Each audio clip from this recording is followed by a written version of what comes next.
کوئی بزرگ تھے، ان سے ان کے چاہنے والوں نے سوال کیا کہ فلاں عابد، اس کے بارے میں لوگ کوئی اچھی بات نہیں کرتے، طعنہ زنی کرتے ہیں، ان پہ بات کرتے ہیں، آپ ان کے بارے میں کیا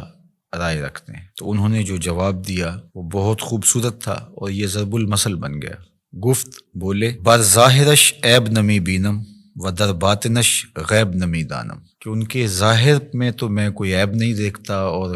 جو ان کا باطن ہے اس کو میں اس لیے نہیں جانتا کہ میں کوئی غیب دان نہیں ہوں کہ میں یہ دعویٰ کروں کہ میں ان کے اندر کو دیکھتا ہوں۔ فرماتے ہیں کہ جس شخص نے پارساؤں والا لباس پہنا ہو تو اس کو تو پارسا ہی سمجھ، چونکہ ظاہر کے مطابق تمہیں گمان رکھنے کا حکم دیا گیا ہے۔ تجھے کھودنے کی، کریدنے کی اور اس کے معاملات میں گہرا غور و تفحص کرنے کی ضرورت نہیں ہے، اس لیے کہ جو محتسب ہوتا ہے اس کو گھر کی تلاشی نہیں لینی ہوتی، وہ تو جو چیز سامنے آتی ہے اس کے مطابق ہی اس کا احتساب کرتا ہے۔ تو اگر یہ ہمارے رویے اور ہمارا طرز زندگی اور ہمارا انداز معاشرت اس طرز پر آ جائے جو ہمارے بزرگوں کا طریق تھا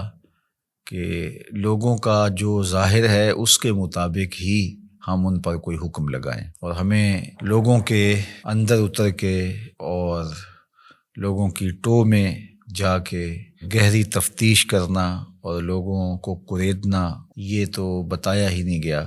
لا تجسسوا، ہمیں تو یہ کہا گیا ہے کہ تم جاسوسی نہ کرو۔ تو آج ہمارے جو رویے ہیں وہ بالکل اس کے برعکس ہیں۔ ہم وہاں تک اتر جاتے ہیں لوگوں کے حوالے سے اور بدگمانیوں کو پھر پالتے ہیں، اور پھر ان بدگمانیوں کے مطابق اپنا ذہن بنا لیتے ہیں اور پھر باقاعدہ اس کو آگے منتقل کر دیتے ہیں۔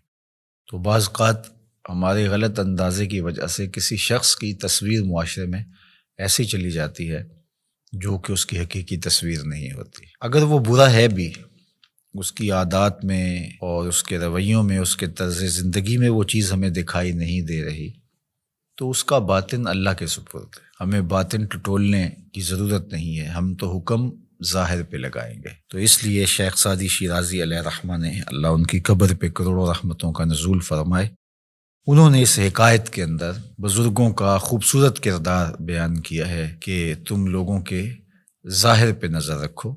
اور جو تمہاری رائے ہے وہ ان کے ظاہر کے مطابق ہی ہونی چاہیے، اور ان کو کرید کر کے اور ان کے معاملات کے اندر بہت آگے جا کر کے ان کو تلاش کرنے کی کوشش نہ کرو۔ ہمارے صوفیہ نے ایک بڑی خوبصورت بات کی ہے، وہ فرماتے ہیں کہ اگر تمہیں عیب دیکھنے کا شوق آ جائے تو اپنے اندر اتر کے دیکھ لو، کیونکہ تم جو دیکھو گے تمہارا اپنا ضمیر اس کی نفی بھی کر سکے گا اور اس کا اثبات بھی کر سکے گا، اور اگر تمہیں خوبی دیکھنے کا شوق ہے تو وہ دوسروں کے اندر دیکھو، دوسروں کے اندر خوبیاں دیکھو گے تو ان کے بارے میں تمہارا گمان اچھا ہوگا جس سے تم اجر پاؤ گے۔ اپنی خوبیاں دیکھنے لگو گے تو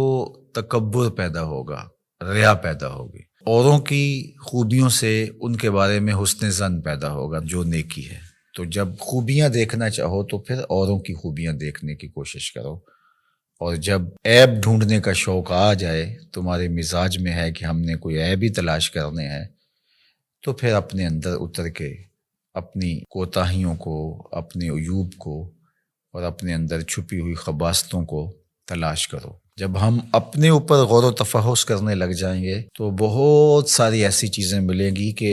عمومی طور پہ ہماری نظر ان عیوب کی طرف نہیں بھی جاتی ہے، لیکن جب غور و فکر کرنے لگ جائیں گے تو بہت ساری چیزیں کھل کے سامنے آ جائیں گی۔ اللہ تعالیٰ جل شانہ ہمیں توفیقات نصیب فرمائے، ہم خیر کی راہوں پہ رہیں۔